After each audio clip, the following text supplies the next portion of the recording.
अध्यात्म और धर्म एक नहीं है। दोनों के बीच बहुत बड़ा अंतर है। तो आइए जानते हैं अध्यात्म और धर्म में क्या अंतर है। शांति और सुख की खोज व्यक्ति धर्म से करता है। प्रत्येक धर्म अपने मार्ग अनुसार ज्ञान प्रदान करता है कि क्या अच्छा है और क्या बुरा। धर्म एक श्रद्धा और मान्यता है। यह हमें बुरी चीजों को छोड़कर अच्छी चीजों को अपनाना सिखाता है, क्योंकि कुदरत का नियम ऐसा है कि जब कोई बुरे कर्म करता है उसका पाप कर्म बांधते हैं जो उसे दुखी करता है। अगर कोई अच्छे कर्म करता है तो वह पुण्य कर्म का बांधते हैं जिससे उसे खुशी देता है। दुनिया में बहुत सारे धर्मों का पालन किया जाता है, जैसे कि हिंदू धर्म, मुस्लिम धर्म, ईसाई धर्म इत्यादि। अपने आध्यात्मिक विकास के आधार पर सभी अपने अनुकूल योग्य धर्म ढूंढ लेते हैं जो उसे सही लगता है कि उनके व्यू पॉइंट से मिलता है, जिसे वह सही मानकर स्वीकार करता है और इस तरह वह उस धर्म से जुड़ जाता है। धर्म कुछ करने के बारे में है। आपको भगवान की पूजा करनी है, आपको भगवान के नाम का जप करना होगा, आपको अनुष्ठान करना होगा, आपको प्रार्थनाएं बोलनी रहती है, आपको पश्चाताप करना होगा, आपको ध्यान करना होगा, आपको पत्नी और बच्चों का, घर और संपत्ति, पैसा और सभी सामान को त्यागना होगा और आपको बहुत सारी तपस्या भी करनी होगी। मुख्य रूप से हमेशा किसी भी कार्य से जुड़े रहने से, कर्ता होने से बहुत बोझ और तनाव होता है।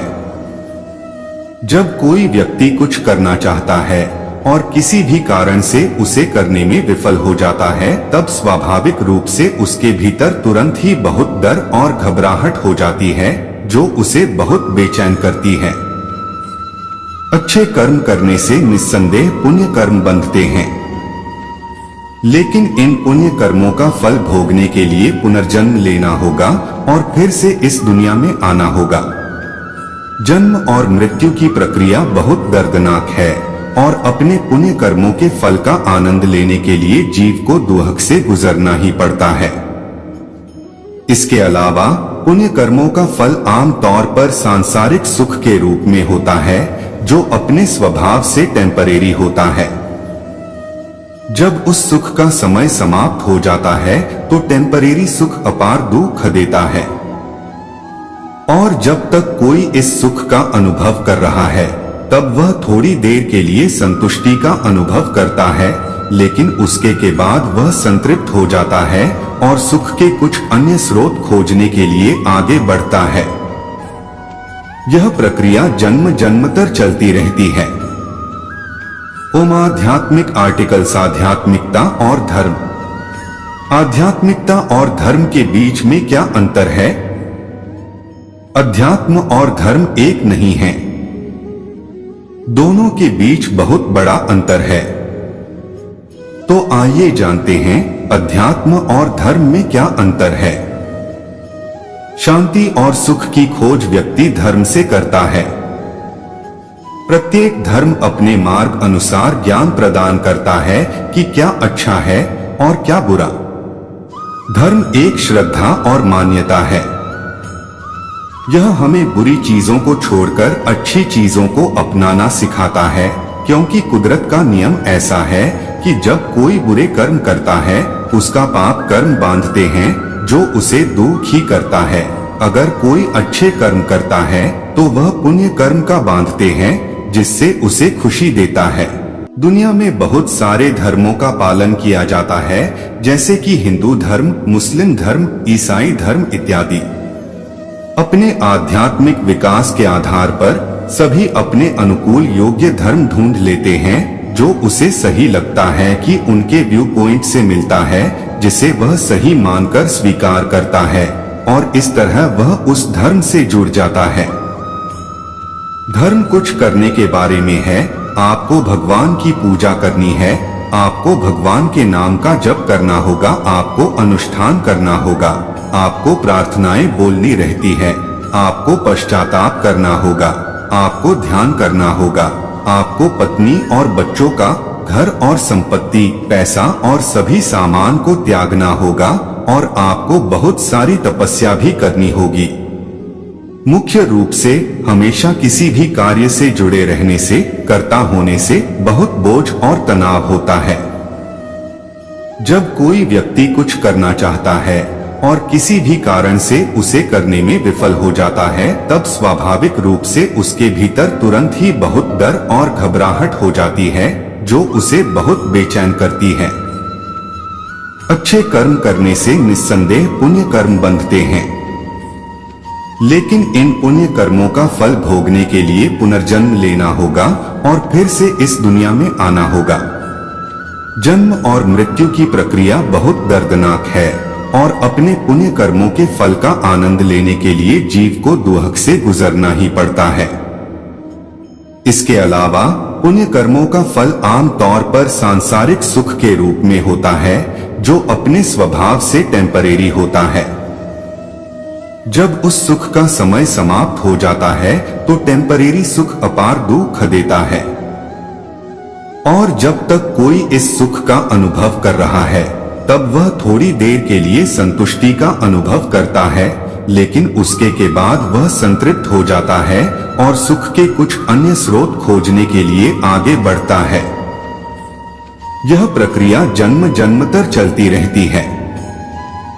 जब शाश्वत सुख के लिए आध्यात्मिकता की खोज शुरू होती है, भगवान महावीर, भगवान राम, भगवान कृष्ण और जिस भी भगवान की में आप आस्था रखते हैं, उन्होंने अपनी बुद्धि परे, अहम से परे कुछ प्राप्त किया है जो सांसारिक लोगों की पहुंच से बाहर है। उन्होंने वो पाया है जो उन्हें प्रत्येक क्षण आनंद देता है, चाहे बाहर की परिस्थिति कुछ भी हो। यही कारण हम उनकी ईश्वर के रूप में पूजा करते हैं।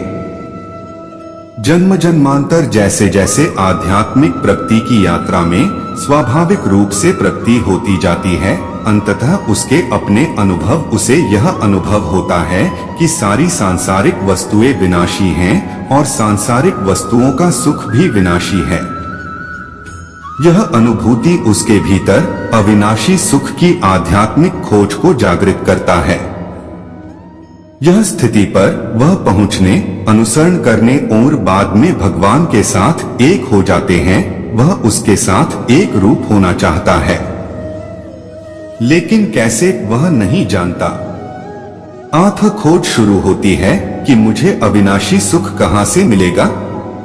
कुदरत एक दिन यह शोध की पूर्ण कर देती है और ऐसी परिस्थिति का प्रदान करती है जिससे उसकी ज्ञानी से मुलाकात होती है। ज्ञानी उसे यह अनुभव देते हुए मदद करते हैं कि मैं कौन हूँ। धर्म का पालन करते हुए जब विचार आता है कि मैं धर्म का अभ्यास कर रहा हूँ, मैं पूजा कर रहा हूँ, मैं ध्यान कर रहा हूँ, तब उसे अनुभव देते हैं यह मैं कौन हूँ, यह वास्तविक मैं नहीं है। तब मैं कौन हूँ, और यह आध्यात्मिकता की शुरुआत होती है। आध्यात्मिकता का अर्थ है यानी मैं कौन हूँ पहचानने के लिए ज्ञान प्राप्त करना। धर्म और आध्यात्मिकता के बीच में एक बहुत बड़ा अंतर है। धर्म हमें अच्छे और बुरे के बीच के अंतर की पहचान करने की समझ देता है और हमें बुरा छुड़वाकर अच्छे को अपनाने को कहता है, जबकि आध्यात्मिकता में कुछ भी छोड़ने और अपनाने की कोई आवश्यकता नहीं है। आध्यात्मिकता हमें द्वैत से परे जाने को सिखाती है और मुक्त करती है, अच्छे और बुरे के भेदभाव से परे, और अनुभव कराती है वास्तव में मैं कौन हूँ और वास्तव में अच्छी और बुरी चीजों का कर्ता कौन है। चलो देखते हैं कैसे। जिस तरह एक भौतिक वैज्ञानिक गंदे पानी से दो तत्वों को अलग कर सकता है, उसी प्रकार ज्ञानी आध्यात्मिक वैज्ञानिक आध्यात्मिक विज्ञान के माध्यम से आध्यात्मिक ज्ञान द्वारा शुद्धात्मा आत्मा का जड़ तत्वों में से आत्मा को अलग कर सकते हैं। आज की दुनिया में अक्रम विज्ञान अक्रमगत आध्यात्मिक मार्ग है, जिसमें ज्ञानी पुरुष की कृपा से हमें अपने आत्मा का स्पष्ट अनुभव करते हैं और हमें आत्म साक्षात्कार की 2 घंटे की विधि में मैं शुद्धात्मा हूँ इसका ज्ञान प्राप्त हो जाता है। जब हम अनुभव करते हैं कि मैं कौन हूँ, तब हम आत्मा का अनुभव करते जो शाश्वत हैं और हमें समझ मिलती है आत्मा का सुख कायमी है। ज्ञान विधि द्वारा हमें अविनाशी सुख का अनुभव होता है। आत्मा का पूर्ण और कायमी अनुभव अंत में यह क्रिया से प्राप्त किया जा सकता है। जब तक हम वहां दशा तक पहुंच नहीं सकते, ज्ञानी ही हमारे शुद्धात्मा है। और ज्ञानी के निरंतर सानिध्य में रहने से और उनकी आज्ञा का पालन करके हमें उनकी दिव्य कृपा प्राप्त होती है, जो धीरे धीरे हमें हमारी प्रत्येक गलतियों को देखने, स्वीकार करने और भूले जो अभी भी हैं उन्हें दूर करने में सक्षम बनाती है। साथ ही साथ आत्मा में रहने की जागृति प्रबल हो जाती है। ज्ञानी का हाथ पकड़कर एक दिन अवश्य ही हम हमारी आध्यात्मिक के पथ पर अपनी यात्रा को पूर्ण करेंगे और भगवान के साथ एक रूप हो जाएंगे। भगवान परमात्मा है और जो भी उस पद को प्राप्त करता है वह मोक्ष की प्राप्त करता है। इस प्रकार धर्म से प्रगति होकर और आध्यात्मिकता से अंत होता है।